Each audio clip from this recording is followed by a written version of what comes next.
Okay, everyone. Hi, aloha. Thank you for joining Pacific Historic Parks History Talks series. I'm Weston Saito, the Education and Interpretation Research Coordinator for Pacific Historic Parks, and we're a nonprofit organization that supports the National Park Service here at Pearl Harbor, Hawaii, home of the USS Arizona Memorial. We're in the Pacific National Historical Park in Guam, American Memorial Park in Saipan, Kalapapa National Historical Park in Molokai, and Diamond Head State Monument in Hawaii. And our mission is to remember, honor, and understand World War II in the Pacific. And through our education and interpretive programs, we strive to carry on the memory of historical events and honor those who are involved. Now, today, we are honored to have as our guest speaker, Donna Vojvodich, a volunteer historian with the SPARS History Project. SPARS, of course, are the women who served with the United States Coast Guard during World War II. And you know what? I'm going to actually stop talking right now on this one. I'm going to let Donna actually take over on this one and introduce you to the SPARS. Thank you. Aloha. Before I start my presentation, I want to say that my thoughts are with the people of Hawaii right now as the state recovers from the tragedy at Maui. Thank you for giving me the opportunity to speak about the women who joined the Coast Guard Women's Reserve during World War II. You might be wondering when and how I became interested in them. I'm a Coast Guard Arlington lady, and in 2019, I was assigned to the funeral of a SPAR. One of my duties is to find out as much as I can about the person being honored at Arlington National Cemetery, and I had no idea what a SPAR was. Here I am 4 years later, knowing a lot more about them than I did then. I hope at the end of my presentation that you will also know more about these magnificent women. What would you do if you were shampooing your hair when the bombs started to fall at Pearl Harbor? Elizabeth Ayer was a newlywed from Denver, Colorado, when she and her husband moved to a house at the edge of Hickam Field in April 1941. She set up housekeeping and she enjoyed the pleasures of living in Hawaii. She even found a job at the Honolulu Gas Company. Her husband, Eugene, thought that the Japanese were too far away to attack them. Life was good. And then it wasn't. First, the bombs fell at Pearl Harbor. Thinking that they would leave the area, Eugene looked at their car, but the tire was flat. He was changing it as the planes began attacking Hickam Field. Elizabeth grabbed the salt shakers and they headed for shelter at Manoa Valley. On Christmas Day, she boarded the first convoy back to San Francisco and then returned to Colorado. During that emergency, she felt useless. War was declared. Not only had the Japanese attacked the United States and Hawaii, but off of the Atlantic coast, German U-boats were launching torpedoes at American ships like ducks in a shooting gallery. The war had come to our shores. The United States had a problem. Specifically, our nation didn't have enough men to go into battle. The solution came from women who wanted to serve their country. Congress enacted new laws allowing women to serve in the Army, Navy, Marines, and Coast Guard. For the Coast Guard, this change occurred on November 23rd, 1942, when the Women's Reserve was formed. They used the Coast Guard's motto, Semper Paratus, to create the official nickname SPARS, which stands for Semper Paratus, always ready. The SPARS would replace the men at the shoreside jobs. Those men would be sent to Coast Guard ships. Some men protested. One officer said that headquarters could send him one SPAR to drive a garbage truck. One of the medical officers said that none of his men were available for replacement. Maybe the men didn't want to leave the safety of their shoreside jobs, but there was no choice. The need for men at sea outweighed the complaints of the men ashore. In need of a leader, Admiral Weishi chose Navy Lieutenant Dorothy Stratton.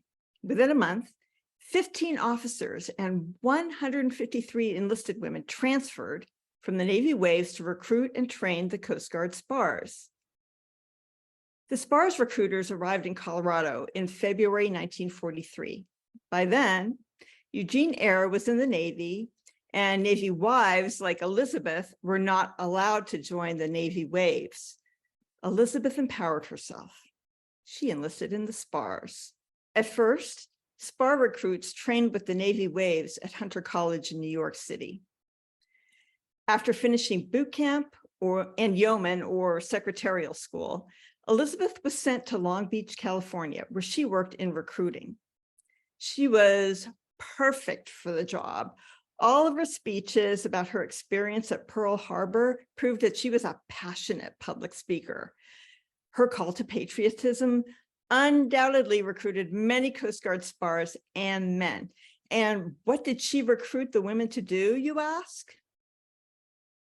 Well, SPARS were storekeepers, clerks, switchboard operators, cooks, drivers, electricians, radio men, carpenters, radar men, motor machinists, photographers, musicians, pharmacists, dental technicians, parachute riggers, and weather forecasters. They worked in intelligence, port security, the mailroom, and the laundry. They worked in public relations and control towers.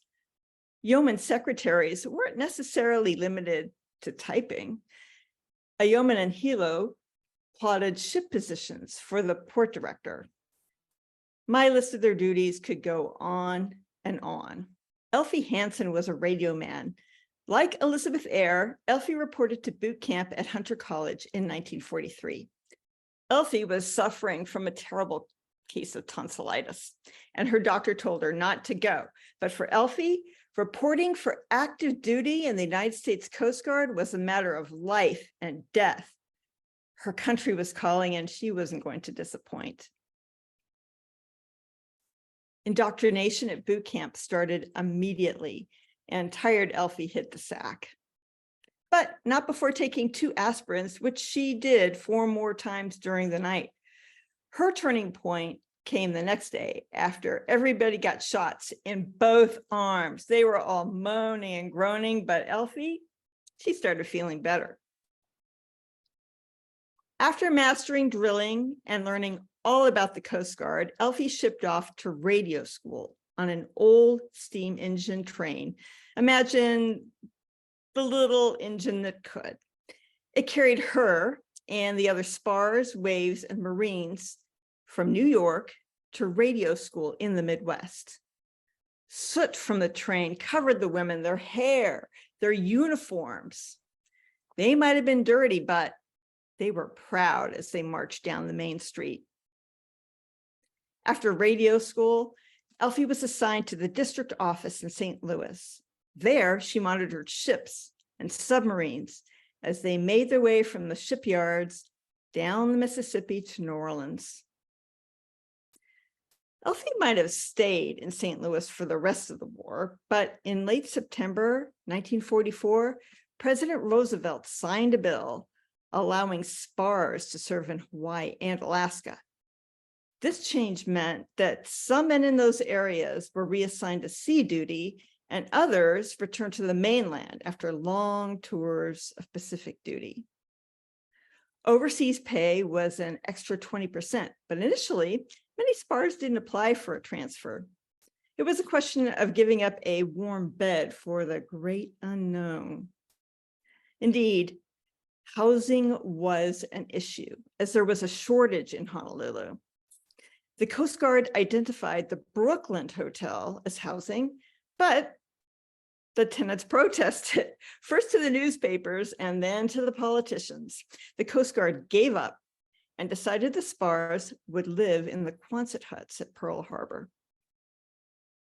SPARS who applied for overseas duty were selected based on specific criteria. The Coast Guard only chose those women with good records, good health, and a year's service in the types of duty needed in Hawaii. Elfie Hansen applied, and she was selected for overseas duty. First, she spent 3 weeks in San Francisco at the Coast Guard's dog training station where she and the other SPARS stayed while they learned about Hawaii. Then she and 41 other SPARS boarded the Matsonia, an ocean liner converted for troop transports for the trip to Honolulu. If you think it was a pleasure cruise, think again. Remember, the Japanese submarines were a threat to them. The boat had to zigzag at night to avoid detection, plus the sea was rough, and many SPARS were seasick during the 9-day voyage. Elfie remembered that entering Honolulu Harbor on January 28, 1945 was like entering heaven. The seasickness was gone, and the Coast Guardsmen eagerly greeted them. Yeoman Phyllis Bagley, the first SPAR off the boat, received a lei and a kiss from a Coast Guard man. She and the others were taken to the Quonset huts. SPARS reported that their Quonset huts were extremely nice, each a different color. One woman described hers as pastel green. The huts were divided into cubicles with 2 bunks, a mirror, 4 lockers, and a bench. At the end of each hut was a beautiful, modern, spacious lounge. The huts were cool. The weather was ideal. 2 large huts were used for recreation halls. There was 1 head or bathroom for each 3 huts. There were ironing huts too, with laundry basins outside, so the SPARS didn't roast while they were scrubbing. After moving into her Quonset hut, Elfie worked at the post office building near the Royal Palace. Initially, she worked with the teletypewriters, but in April 1945, she flew to Hilo along with other radio men, storekeepers, yeomen, drivers, coxswains, and general duty seamen. Elfie stayed there until the war's end, sending and receiving messages and doing all the decoding. Elfie remembered it as exciting work. That is Frances Bernanke on the right. She also thought that the Coast Guard was exciting. Fran was a storekeeper. The New Jersey native looked into the other services, but her choice was easy when she discovered that the SPARS birthday was the same day as her birthday, November 23rd. 3 weeks later, 20-year-old Fran boarded a train to the new boot camp at the Biltmore Hotel in Palm Beach, Florida. Fran's new friends came from all walks of life. Some of them grew up in families with maids, and some were milkmaids from farms. It was, in her words, an awakening. Fran loved boot camp, the marching, the singing, and especially the camaraderie. Fran wanted to be a yeoman, but her aptitude test scores in math were so high that the Coast Guard sent her to storekeeping school instead. Her first assignment was in New York City. She managed inventory for the ship stores where the Coast Guard men and women bought those small items necessary for everyday life. When the news came out that SPARS could request transfers to Hawaii, Fran applied. She waited, and she watched her friends leave. Finally, she got up the nerve to ask the officer in charge about the status of her application. Apparently, the officer forgot to submit it. Fran remembers berating that officer for her failure. Instead of punishing Fran for insubordination, the officer did the right thing and processed the application. Fran was soon on her way west. After a long cross-country trip, she boarded a ship in San Francisco and she sailed to Honolulu. Hawaii offered opportunities. Fran played tennis and she island hopped and she floated on a raft she created with her mattress cover. One of her roommates introduced her to avocados. She had quite the social life. She attended many dances, parties, sporting events, and luau's. Lest you think it was all play and no work, she was so efficient at processing orders and payments that her boss in the supply office gave her extra work. A local store owner had sold something to the Coast Guard, but he wouldn't send a bill, despite multiple requests. After work, Fran left the office and visited him at his shop. She found out he just needed help submitting his bill in triplicate. So she helped him, ensuring that the Coast Guard paid him the $50 that he was owed. In Hawaii, Fran witnessed the horror of war. Young men injured in the Pacific came to rehabilitation centers in Hawaii. Fran visited those men. She feared for two friends of hers from New Jersey who were waiting in Hawaii to leave on another mission. They never left, though, because the atomic bomb ended the war. In a moment, I will tell you about two more SPARS who served in Hawaii, but first, I will mention Commodore Eugene Coffin. He was born in China to missionary parents. He came to the United States for his education and was commissioned an officer in the Revenue Cutter Service before it became the Coast Guard. He was a pilot in World War I, and he went to sea as well. One day in 1919, his cutter was on routine patrol in the Aleutian Chain when an urgent message arrived. Residents on a nearby island were desperately sick with the Spanish flu. Like COVID, it was deadly, especially to young adults. The cutter sailed to the town and the crew jumped into action, feeding and tending to the sick and caring for the orphans of the dead until more help arrived. When he returned from Alaska in the 1920s, he was assigned to chase rum runners who were breaking prohibition laws. On top of all that, Coffin valued the women who worked for him in Philadelphia and Hawaii during the war. Before the war, Gladys Jones was a high school counselor. In 1943, she resigned her job to join the SPARS. After graduating from officer training at the Coast Guard Academy, Jones was the commanding officer of the SPAR barracks in Philadelphia. The Coast Guard leased the 8th floor of the stripped-down, no longer luxurious Benjamin Franklin Hotel as housing for hundreds of SPARS. Jones was responsible for the SPARS who lived in those quarters. Imagine being a combination of hotel manager and dorm mother. You know that she had to deal with all kinds of issues. After Captain Coffin transferred to Hawaii and became a Commodore, he brought Lieutenant Junior Grade Jones to his team. She became one of the first female aides to a flag officer. One of the women living in the Philadelphia barracks was Lula Mae O'Bannon. She enlisted in May 1943 with her friend, Lula Bell Everidge. Lula Mae and Lula Bell were childhood friends who met as boarding students at the Goodland Indian School in Oklahoma. The two returned there to teach after graduating from Southeastern Oklahoma Teachers College. Their mentor encouraged them to think big, follow their dreams, and consider possibilities outside Oklahoma. Neither Lula had ever seen the ocean, but they chose to enlist in the SPARS. The newspapers sensationalized them as Indian maidens who went on the warpath against the enemy. The two were shipped off to boot camp and yeoman school in Florida. Afterwards, the two Lulas were assigned to Philadelphia. Yeoman O'Bannon, that's her on the right, worked for the distinguished Captain Coffin. One evening, she and her roommates invited him for a simple dinner in their barracks suite. As he sat down on the love seat in the sparsely furnished room, it collapsed beneath him. Can you imagine their embarrassment? Coffin wasn't bothered by the incident. Plus, he was impressed by her work and demeanor. After Coffin reached Hawaii, he arranged for her to transfer to his office. She later recalled that she had just arrived in Honolulu when the Japanese surrendered.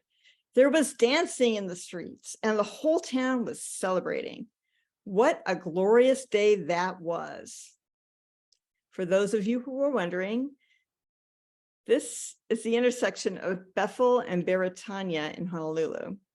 The telephone poles are gone now, but the buildings are still there.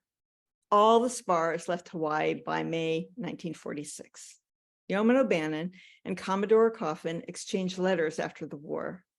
In one letter he wrote, "The last batch of SPARS left here in May, and we certainly miss them. all the time because the men don't take an interest in their work like the girls did, and things are not as well done as before.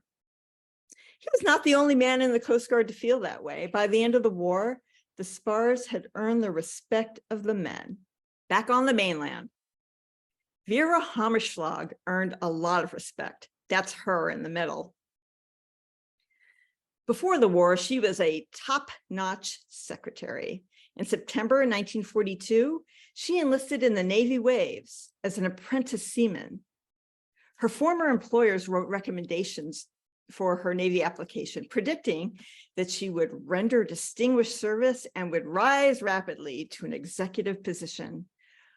While her skill set seemed tailored for a clerical job, the Navy sent her to radio school where she excelled. Remember I mentioned that a group of waves transferred to the Coast Guard and became the first SPARS? Vera Hammerschlag was one of them. The Coast Guard assigned her to Radio Washington, which is actually located in Alexandria, Virginia. One of her letters spelled out exactly how she felt. I'm so terribly anxious to start work. I can hardly wait. Our superior men officers seem like delightful people who will try their best to help us in our new work. They just can't do enough for us, it seems. If we're interested, in time, we'll be given an opportunity to go into the mechanical end of radio. There's a large research lab here. Our opportunities seem endless. I am eternally grateful that I transferred to the Coast Guard. She was promoted 6 times in just over a year.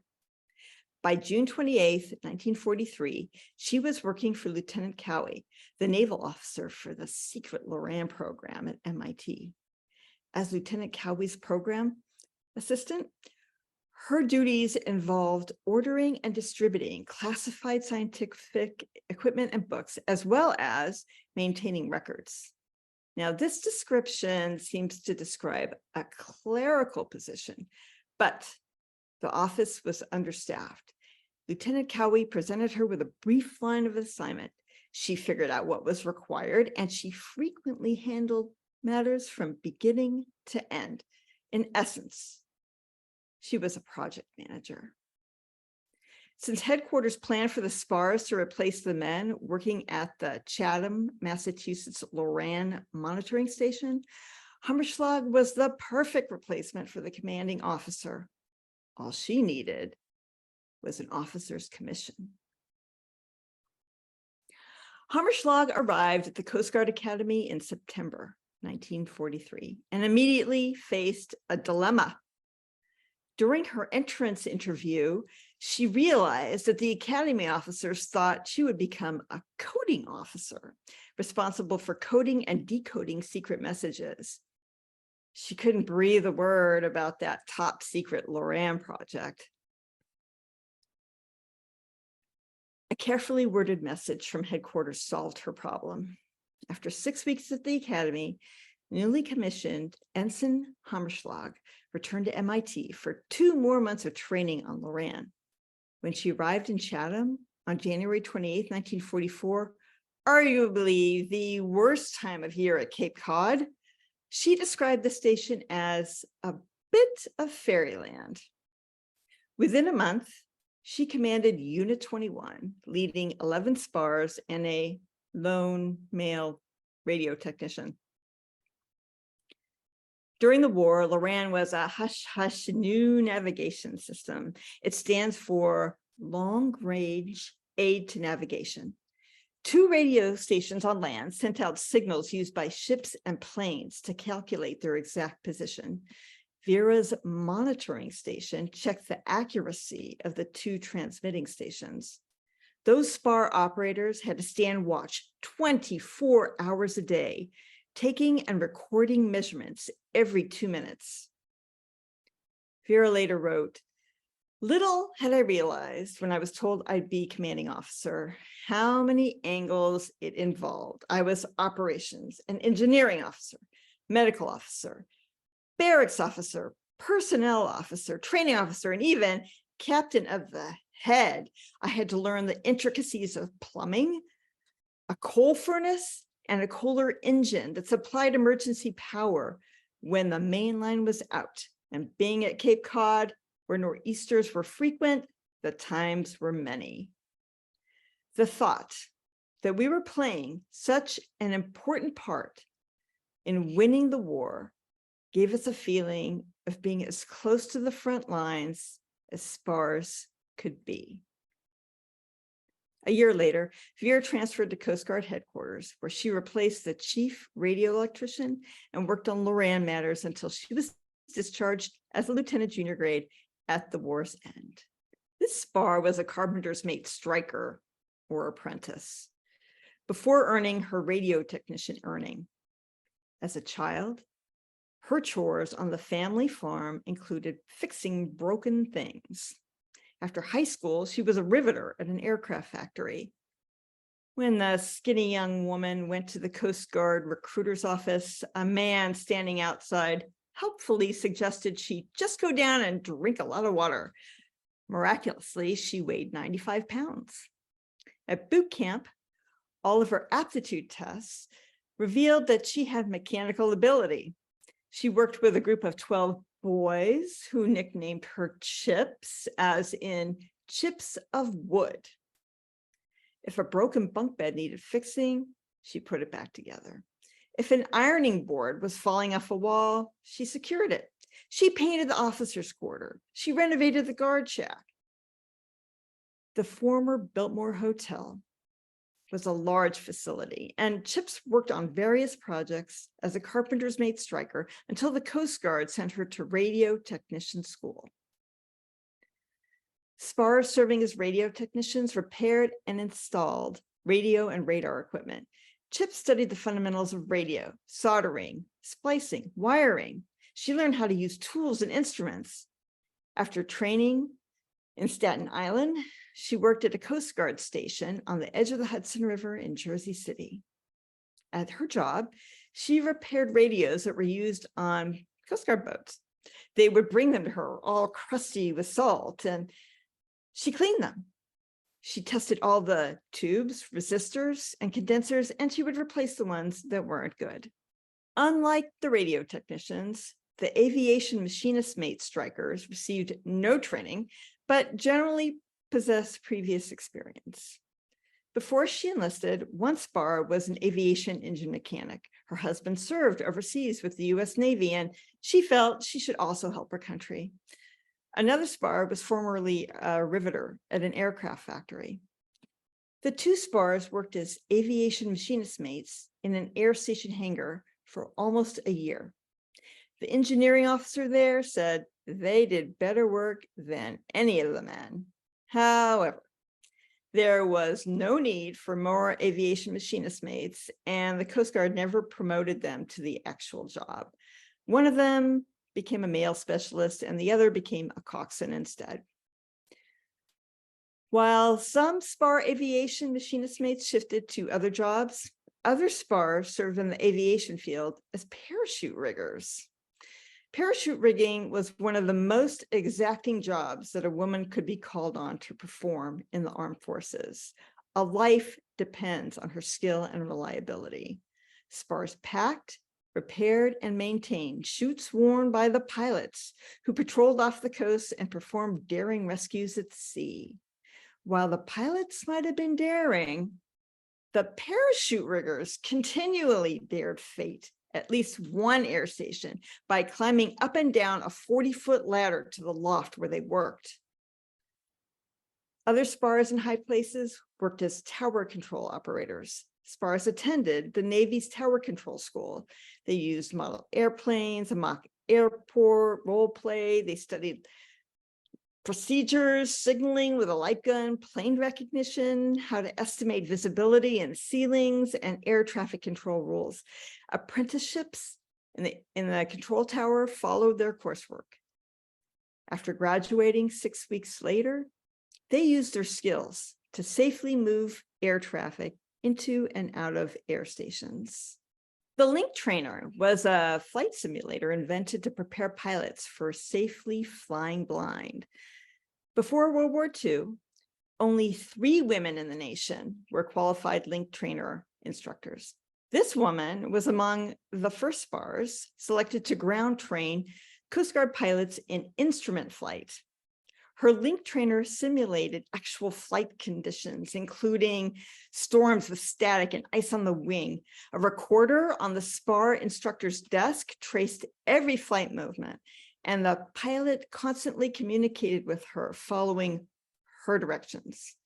Her pilots often took off in clear weather and returned in the fog. She worried about them, and yet she lost none. SPAR seamen kept the planes flying safely. One seaman was a king-size seamstress who wielded giant needles to replace damaged plane fabric. Another seaman towed planes, and she was as much at home behind the wheel of a big tow tractor as the family car. In addition to functioning equipment, pilots needed accurate weather information to fly safely. Women took over when the Coast Guard sent male aerographers' mates from one air station to ships at sea. SPARS with mechanical and math abilities attended a Navy school, mastering equipment used for observation, weather dynamics, and mapping. The aerographers' mates stood watches, sent up balloons, and made maps and forecasts. Using their reports, pilots knew what to expect after takeoff and before landing. Some pilots patrolled the coast for enemy submarines that surfaced to charge their batteries. One ensign's duties as a coding officer included providing those pilots with that day's identification signals. The pilot would flash a code letter that changed daily. If the sub answered with the wrong letter, the pilot was supposed to drop a bomb on the submarine. The coding officers dared not make a mistake.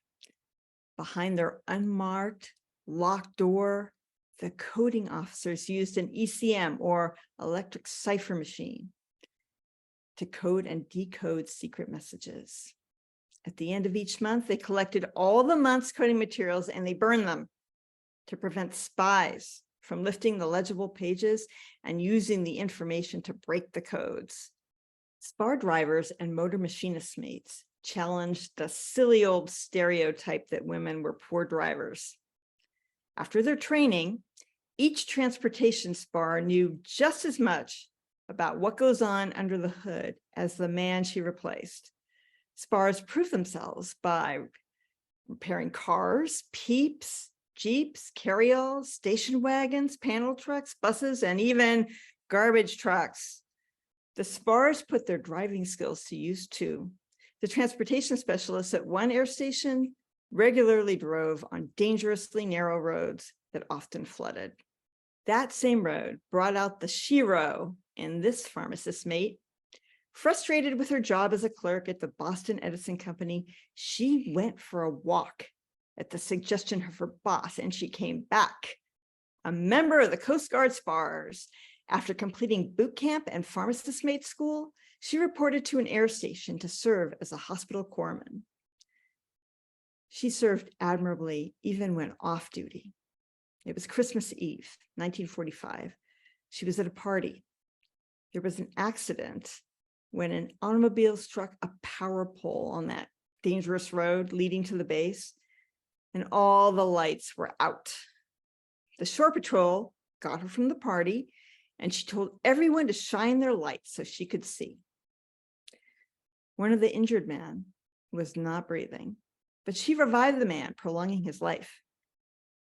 SPAR drafters were assigned to the design section of naval engineering, handling ships and boats, hulls, buoys, electrical equipment, machinery, and specifications. Other drafters created posters and artwork in the graphic arts section. This woman worked to promote the Coast Guard's story of the war. Another way to preserve the story of the war experience was through photographs. For the war, at least one photographer's mate created portraits. Giving up that work, she joined the SPARS. Her job was to develop, process, and catalog news film that the Coast Guard photographer shot of the war. This SPAR remembers crying when she processed pictures of dead bodies. If I can't shoot the enemy myself, at least I can release a man who can. Before she enlisted, one gunner's mate tested artillery pieces, tanks, and various mobile firing units for the Army. One of her duties was retrieving dud hand grenades. While it was a dangerous assignment, she came through without a scratch. In charge of one of the Coast Guard armory repair shops, she cleaned and repaired the guns. Most of the SPARS were discharged by June 30th, 1946. About 700 remained on active duty until Congress passed a law in 1947 that ended the Women's Reserve. That pharmacist mate who resuscitated a car crash victim, she returned to school and earned a law degree.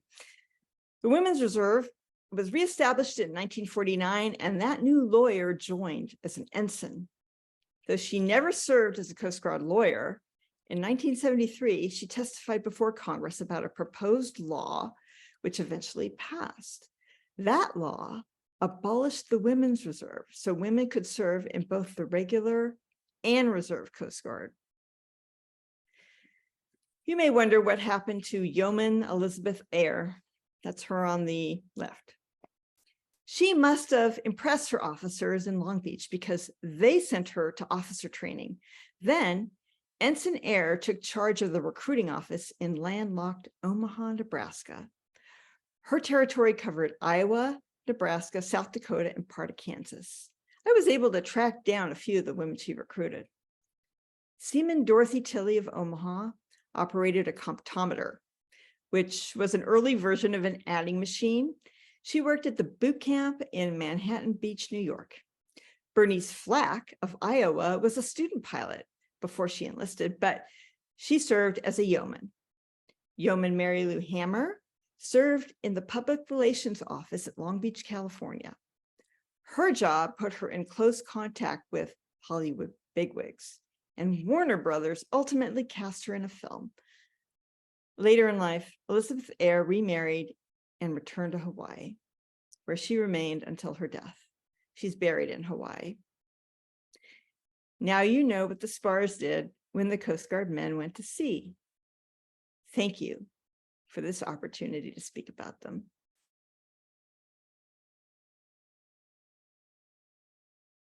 Thank you, Donna. That was a wonderful presentation. I really appreciate hearing about that. So we are opening up for questions. I did have a couple from some teachers and students who unfortunately couldn't be involved today because of school actually starting right now in Hawaii. And they were actually kind of curious. Were there SPARS ever stationed on any of the other islands of Hawaii and not just Oahu? So there were SPARS in Honolulu and there were SPARS in Hilo. Okay. Yeah, that's what I know. And then, we have a question from Gary. And Gary, if it's all right with you, I'm actually gonna unmute you so that you can ask your question directly. Gary, hi, go right ahead. Aloha, Donna. Hi, Gary. Mahalo nui loa for helping learn about a little more about the Coast Guard history in the islands. One question I had is, as you've interviewed the SPARS, how did they reflect on their Coast Guard experience and how it impacted their lives going forward? Oh, that's a great question, Gary. They carried that experience to their graves, many of them. For many of them, it was a turning point, one of the most impactful things that they ever did. And it just left an impression on them. Some women went into public service as a result of their service, but for some of the women, serving in the Coast Guard changed their life. They ended up using the GI Bill. They ended up having careers they would definitely not have had they not served in the Coast Guard. Hopefully that answers your question. It does. Thank you.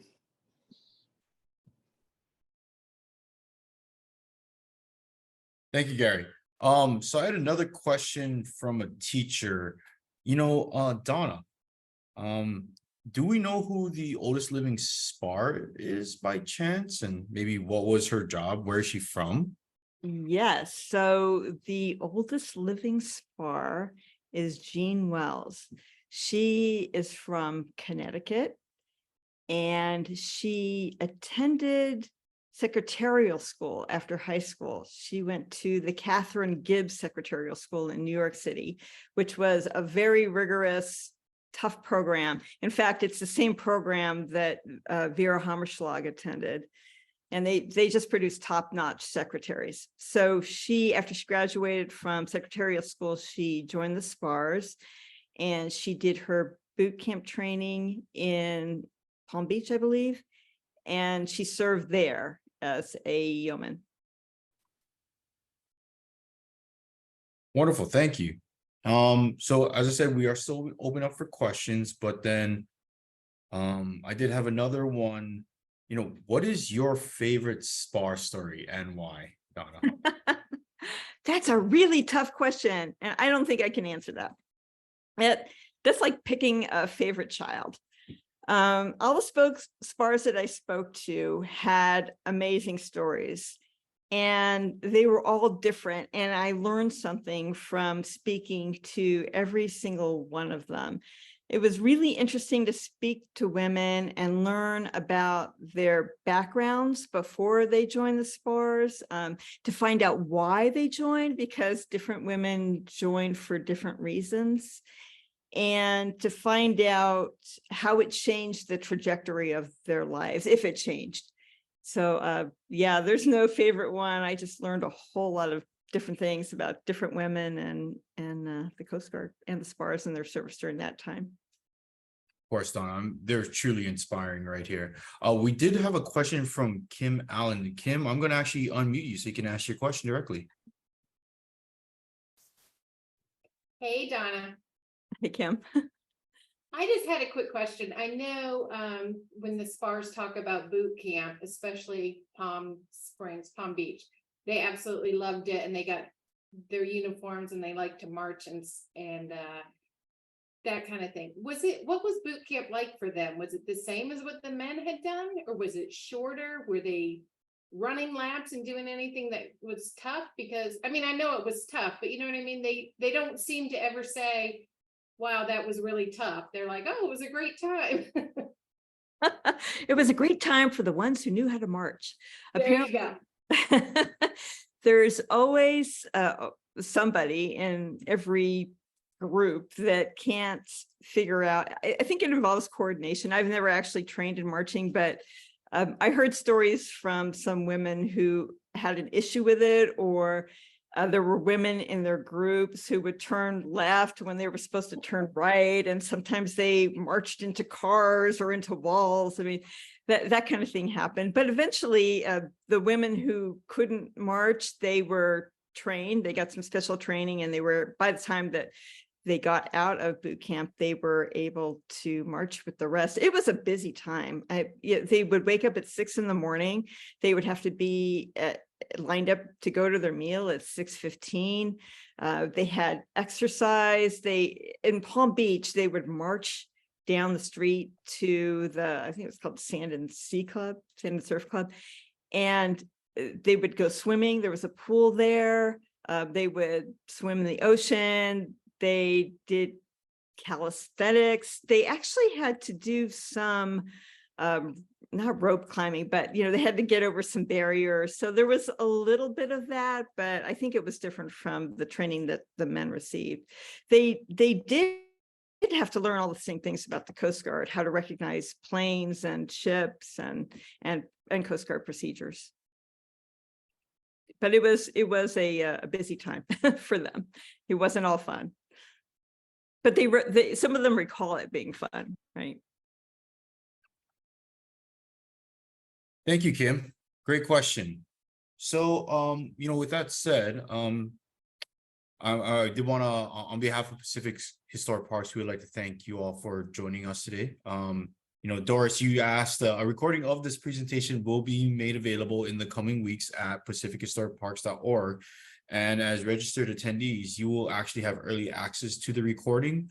So be on the lookout for an email from Pacific Historic Parks. And, we're really glad to bring history talks to audiences around the globe. We have people from all around the Pacific today, Guam and Saipan, who have joined us as well, too, for this. And thank you, Donna, again for a wonderful presentation. And you can find more information, online, especially on some of the great Coast Guard blogs. I've had a chance to read some of your writings on there as well too. Where Donna, you have been featured. I believe you're writing about some Latina SPARS as well too. So if you get a chance, definitely want to read up on that. But we wanted to thank you again for joining us today and presenting the SPARS history. And I'm going to unmute everyone right now. If you want to all say thank you to Donna for a wonderful presentation. And we really do appreciate you joining us today. Thank you so much, everyone. Well, Thank thank you, you. Donna. Thank you. Thanks, Donna. That was Thank great. you. Mahalo. Thank you, Donna. Thank you. You all enjoy the rest of your day. Mahalo.